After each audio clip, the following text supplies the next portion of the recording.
Wendell Hostetler. I work for Helmuth Repair. Been there for 5 years.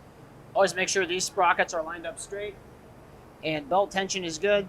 And then on the models that would have the idler tightener on it, make sure that that is also straight using a straight edge. And if it's not, make sure we fix it by where that bracket mounts.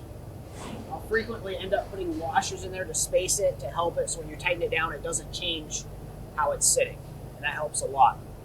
Moving on back, we make sure that this chain and the sprockets all line up, including the tightener. Sometimes that's not always perfectly in line with the chain.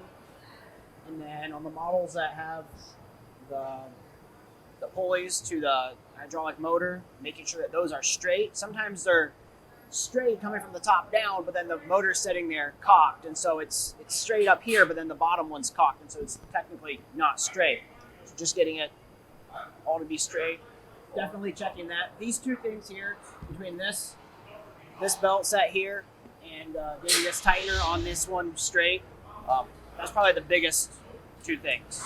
I would also check all the set screws on the hammer mill and the jack shaft for sure. Make sure that those set screws are as tight as they should be and are Loctited. I really like Archway's quality and robust design on their grinder mixers. They serve with a lot of life in them.